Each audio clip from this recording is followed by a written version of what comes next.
اپنا جو ایرانی شناختی کارڈ ہے اور پاسپورٹ ہے وہ بھی بنوایا۔ اس کے علاوہ ملزم پر حساس معلومات غیر ملکی خفیہ ایجنسی کو فراہم کرنے کا سنگین الزام بھی موجود ہے۔ لیاری گینگ وار کے سرغنہ عزیر بلوچ کو رینجرز نے بالآخر 30 جنوری 2016 کو کراچی کے مضافاتی علاقے سے گرفتار کیا،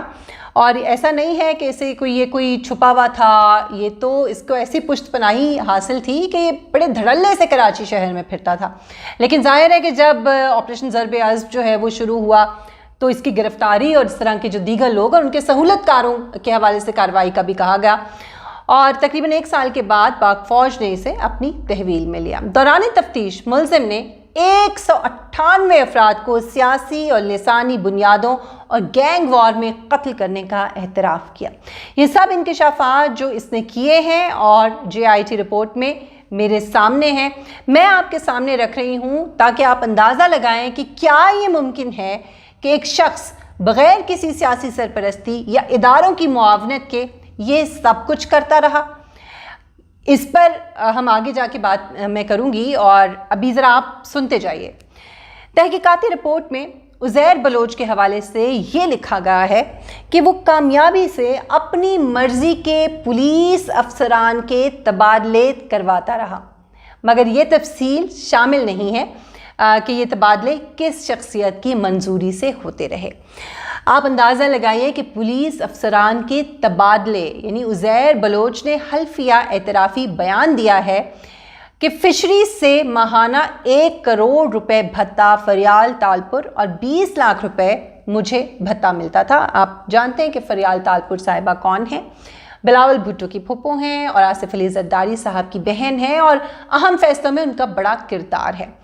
فریال تالپور نے اسلحہ اور بارود چھپانے اور باقی معاملات شرجیل میمن اور نثار مورائی کے حوالے کیے، یہ بھی عزیر بلوچ نے کہا ہے، اور 2013 میں رینجرز کو زبردستی مروا کر الزام مخالفین پر لگوایا۔ اس کے علاوہ بلاول ہاؤس کے پاس 40 فلیٹس اور بنگلوں کو زبردستی خالی کروایا گیا۔ اس وقت ناظرین جو بحث چل رہی ہے وفاقی وزیر برائے بحری امور علی زیدی صاحب اور پیپلز پارٹی کے رہنماؤں کے درمیان 2 JITs جو ہیں اس کے حوالے سے بحث جاری ہے، جس میں علی زیدی کے مطابق سندھ حکومت نے 35 صفحات کی ایک جو JIT رپورٹ جاری کی ہے وہ نامکمل ہے، جبکہ اصل رپورٹ 47 صفحات پر مشتمل ہے جو انہوں نے پریس کانفرنس کے دوران دکھائی ہے، اور جس میں وہ یہ کہتے ہیں کہ فریال تالپور، عبدالقادر پٹیل، شرجیل نام میمن، یوسف بلوچ، ذوالفقار مرزا اور نثار مورائی کے نام موجود ہیں۔ وفاقی وزیر کا یہ بھی کہنا ہے کہ اس رپورٹ میں یہ صاف صاف لکھا ہے کہ ذوالفقار مرزا کے پارٹی چھوڑنے کے بعد شرجیل میمن اور مظفر ٹپی عزیر بلوچ سے کام لیتے رہے۔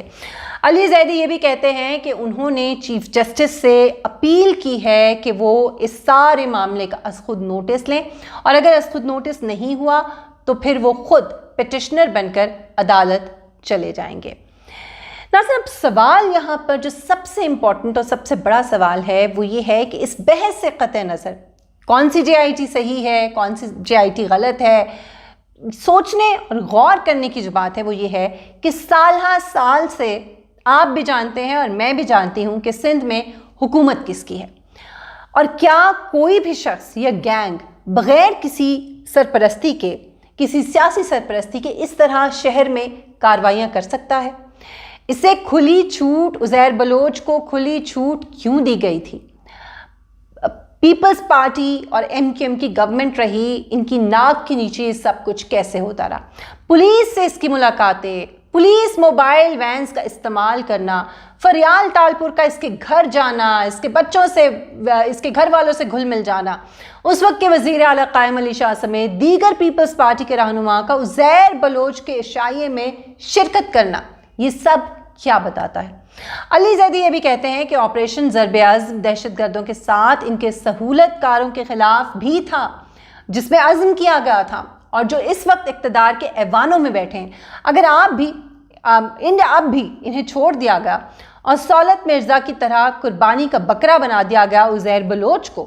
تو یہ ایک ناقابل تلافی جرم ہوگا جس کا خمیازہ ہماری آنے والی نسلیں بھگتیں گی، اور عزیر بلوچ جیسے کردار ہمارے معاشرے میں اسی طرح پیدا ہوتے رہیں گے، پنپتے رہیں گے اور بالآخر قربان ہو جائیں گے، ان کو قربانی کا بکرا بنا دیا جائے گا، اور اصل مجرمان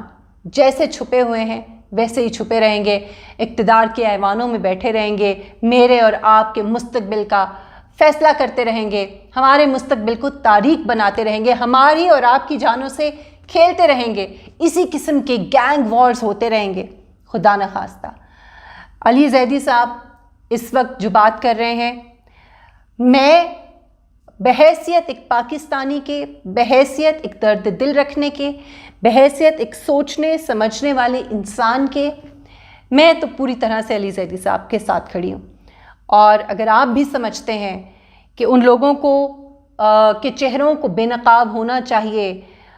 جو عزیر جان بلوچ جیسے یا سہولت مرزا جیسے یا ان گنت ایسے کرائے کے قاتلوں کے پیچھے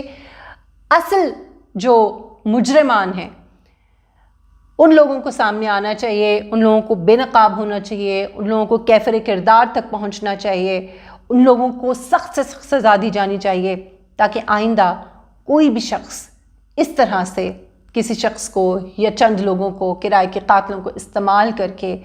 ملک کے اندر کراچی جیسے شہر میں بدامنی پھیلانے کی جرت اور ہمت نہ کر سکے۔ اس ملک کے اندر امن و امان قائم رہے، اس دعا کے ساتھ کہ اس ملک سے تمام بدنیت، تمام غدار، تمام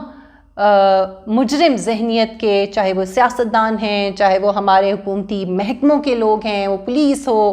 وہ کوئی بھی ادارہ ہو پاکستان کا، ان سب سے اللہ تعالیٰ اس ملک کو پاک کرے، اس سرزمین کو پاک کرے، اور یہاں پر امن و امان اور خوشحالی قائم ہو، جہاں پر میں، آپ اور ہمارے بچے، ہمارے آنے والا مستقبل خوشحالی کے ساتھ رہ سکے، اور اس ملک میں امن و امان کا بول بالا ہو۔ اس کے ساتھ ہی انشاءاللہ آپ سے نیکسٹ ویڈیو میں ملاقات ہوگی، لیکن اگر ابھی تک